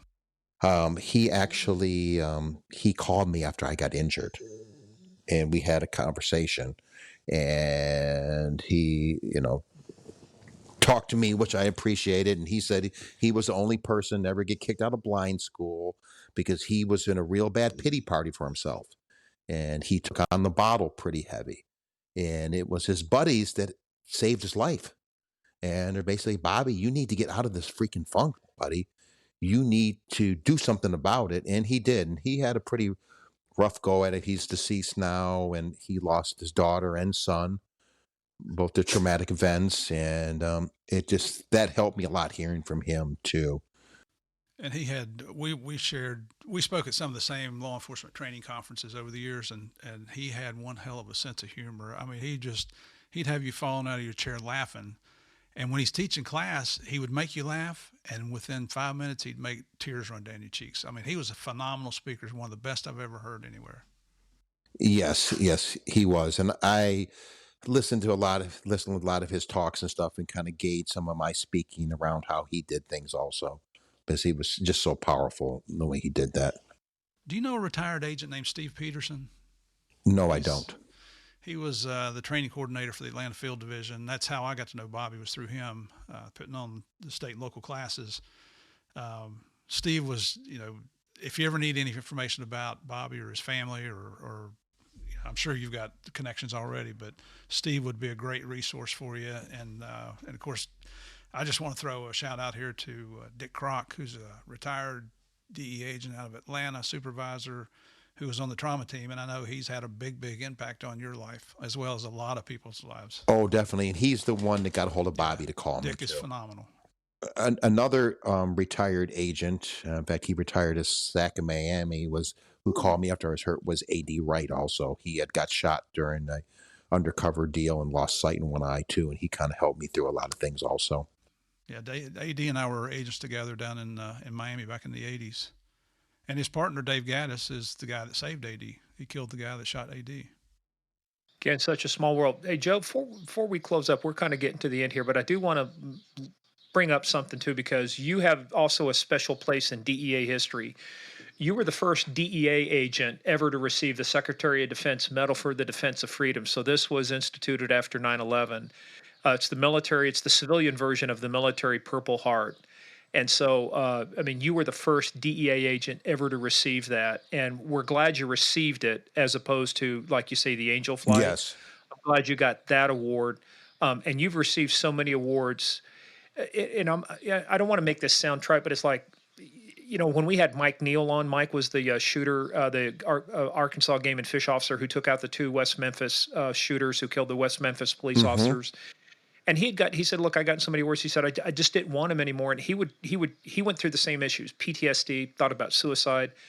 But I'm telling you, just me, I'm thinking, awards are fine, but I would trade everything just to, and you can't go back, right? But you'd say, I'd trade everything just to be the way I was before, Oh yeah. And I actually got the Congressional Medal of Bravery too, for actions I did the day I got shot. It's fantastic stuff. And the story, we try to incorporate your humor into all our interviews, and we have a little bit here, but your story is just so phenomenal. What you've achieved in life, what you've overcome, and the motivational value that you provide to others who have actually suffered worse than you, but they look up to you because you're standing up and it's that mindset. You've got the warrior mindset. yeah, and life's not over, brother. No, and like if I get my sight back or more, it's great. If not, I'm going to continue going out there and kicking life's ass every day. People don't even fathom. I live by myself. I don't live with anybody. I need help with certain things, but I'm pretty dang independent for my situation. Yeah, I think my wife would enjoy me living by myself. I don't understand that shit. But. Well, the way things are going with your move right now, between the roof and everything else, that may happen sooner rather than later. Murphy's Law, brother. It's always there. Whatever can go wrong will. It Oh, does. It did yeah, I yesterday. should. Hey, well, Joe, before we finish up though, let's talk about what we can do for you because we are in the business of launching people's career into the stratosphere. We like to Woohoo! say that, but we've had James Murray on, from TV's and Practical Jokers. He had a book out. Lou Velosi was on, and he ended. What did he say, Steve? He ended like afterwards got 10 calls from He agents or said no something. less than 10 potential producers called him about doing something with his story. So I know that you have talked about a book and a movie, and you've actually done some work on this. And actually, at one point, this was presented to Mark Wahlberg. Did you say? Yes. Mark's a big fan of DEA. He's a supporter, believe it or not. Well, and we happen to have a connection to Mark because Ed Davis was on our prior episode. I believe it was 18, and the Boston Marathon bombing. And he had a joke. I said, "Is it true that you're Mark Wahlberg's personal trainer?" He says, "Well, look, the problem with Mark is I stayed up too late for him to work out, and he got up too early for me to work out." So he never did. But so, what's the status of that? Where are you at with both of Well, those? we're, hopefully somebody, we have a book that's pretty much written. So we're just trying to find an audience for that. There's been talk about the screenplay also. But the focus right now has just been on the public speaking, getting me out there more, getting more people to know my name, hearing my story, and then we're hoping that those other things will fall into place also. And speaking of falling into place, you can reach out to Joe over at his new website, joep.us. That's joep.us. And I'd encourage you folks too to go connect with him. But like with Steve and JP that go out and do speaking things. If you're out there, you're with a company or you're looking for a speaker. We've spent quite a bit of time with Joe already, and this is my first time, obviously, talking with Joe. But Joe, it's just I can't.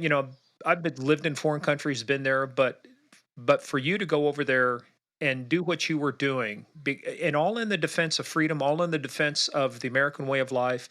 I mean, I don't want people to forget that it's not just fighting the Taliban. The Taliban's main source of revenue was opium, was heroin. It was the stuff that's killing people here in the United States, and in other places. And so this isn't just, let's go bust a few dealers. These folks are the worst of the worst. And you volunteered to join the fast team, to go into harm's way like that. And man, just I don't know I feel so inadequate just even saying, this is me saluting you because I don't know what else to do. Well, and the problem is in our country nowadays, people don't realize freedom isn't free. Somebody has to go. It can't always be somebody else's father, mother, son, daughter. Someone has to go. And I volunteered to do my part for the country. And I think it's just a small part, but hey, I do what I can do.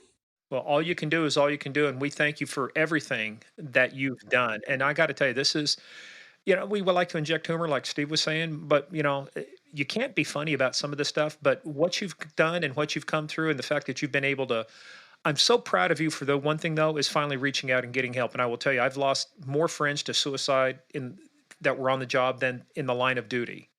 And it's, you just can't understate it, can't overstate it enough. You got to reach out and get help. And Joe, let's leave them with this. Is there a great resource or what would you suggest if somebody right now listening to this is thinking, man, it's just not worth going on? What's your advice to them? To reach out to a counselor to get some help. And you can get online and you can investigate and do research on people who specialize in post-traumatic stress disorder. And please reach out. And if anybody is listening and they need to talk or something, they can reach me on my email or my LinkedIn, and I'd be more than willing to talk to them and kind of give them some of the strategies and tell them about the stellate ganglion block and other things that I've implemented to help me also. God bless you, man. That's you. Are you just hanging it all out there for anybody you don't know, Joe? I mean, you talk about a hero attitude, the warrior attitude. Ladies and gentlemen, you're not going to find anybody better than this man right here. Take advantage. He's putting it out there for you. If you're having problems, here you go. Here's a solution. And God damn it, I got to tell my wife to quit cutting onions while this podcast is going on. Damn it. Damn it. I'm the same way here. So I have to take a deep breath here, Joe. Yeah, man. I don't get moved by a lot of stuff. One of the most moving things I went to was Arlington. The first time I ever went to Arlington National Cemetery, I mean, this hits me the same way because we can put a face on it. We can see the people. We all know people who've been personally affected by this. So, you've done a great service. We thank you so much for being on this podcast. And anything we can ever do for you, by the way, through the magic of Al Gore's amazing internet, check your email. I'm sending if that book is on there, I'm sending it to you because it made a difference for me, and I think you'll enjoy listening to it. Thank you. And I really appreciate it. And I really appreciate you guys having me on your podcast too. It was an honor. Brother, and I've got to deliver a message. I don't know if you remember meeting Connie when we were in New York. Yes, I do. The fundraiser. She passes on her hugs and kisses to you, brother. And right back at her. I'll make sure that gets taken care of for you. Thank you. All right, folks, we got to bring this to an end before I fucking get the onions going again. God damn it.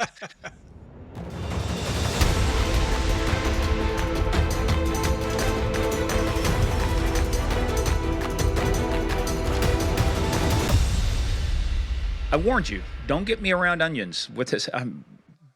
You just run out of words to talk about the dramatic impact this guy has just on listening to him.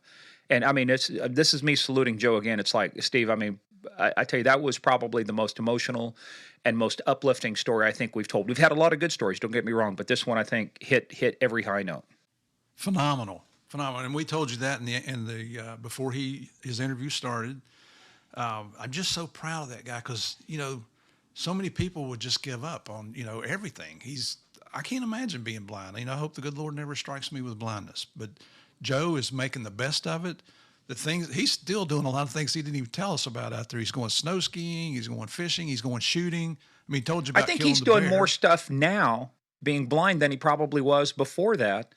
Yeah. It's just he has opened up bow hunting, bear hunting. All of these different things. It's like. Well, and then the world-class bodybuilding. Oh, yeah, winning the title against the people younger than him as well as the senior or the masters division. I mean, awesome. Yeah, and I mean, everybody's got to look at him as some kind of hero to stand up on the stage and do that. Because, like you said, he doesn't know what he looks like. He's going to have somebody describe it for him. Wearing that little Speedo, that's not a lot. That's not real comfortable to look at for me. But you might enjoy that. I don't know. Well, Steve, the ladies might enjoy that. Can neither confirm nor deny, but I'm not allowed to wear a Speedo except with a license because it's licensed to thrill. Ooh. Oh, that's a license to throw up on the screen. Okay. Well, anyway, guys, that was such a great episode. I mean, so hopefully you guys enjoyed it. Again, give us your feedback. We got a lot of great comments about it. We really enjoyed that. And if you enjoyed it, please just go to Apple Podcast. Give us that 5 stars. I mean, it really helps us. But rate us what you believe we're worth it. And if you think we're worth 5, please give us 5. We're trying hard every week to bring you guys stories. I promise you don't hear anywhere else. And even if you might hear the same person, you don't hear the same depth and the same types of stories that we get out of them because we go long form. We go for as long as the story needs to go to tell the story. So yep. We like that. Head on over to gameofcrimespodcast.com for more info about the show. We'll be constantly updating it, adding stuff. Again, go there, look at Joe's pictures. You want to see what a bodybuilder looks like that wins the, championships and is a member of the International Bodybuilding Federation. We got all the pictures on our webpage. So head on over there. Also follow us on the social media at Game of Crimes on Twitter, Game of Crimes Podcast on Facebook, Game of Crimes Podcast on Instagram, paypal.com. Use our email, gameofcrimespodcast@gmail.com or paypal.me/Game of Crimes. If you just want to do a one-off or just help support the cause. Hey, also, if you have any ideas for stories, use the Game of Crimes Podcast at gmail.com and mail us your small-town police blotters or ideas for episodes. Send us anything you want on that except porn. Do not send porn. Steve gets excited. And also Patreon, right, Steve? Patreon. You got to be there. We have got... November is going to be a great month for reviewing movies. I mean, we're zeroing in, It's going to be, we think it's going to be good. And then, of course, December, we will be reviewing the greatest Christmas movie ever made. That's right, folks. Die Hard. Die Hard. Yippee-ki-yay, motherfucker. Oh, that's what we're going to do. All right. So you go on over there, go to patreon.com/Game of Crimes. It's where you need to be, and that'll be the fun part. Now, Steve, next week, this is going to be a fun one, too. This is going to be a long one. It is. Because he is launching the book. And this is another cool one because we tell you we get both sides of the law, people who enforce the law and people who broke the law. And this guy definitely broke the law. I would say when you come out of Venezuela with 9,000 kilos of cocaine, you're going to have a hard time saying it's personal use, aren't you, Steve? Absolutely. And I mean, just to give you a little teaser, this is somebody who was involved in the cocaine trade for 25 years, survived. I mean, wait till you hear some of these stories. In the pre-call with Luis, we're talking about Luis Navia here. He was kidnapped once by an individual who was known to never release his kidnapped victims. He killed them all, and he didn't just kill them; he tortured them.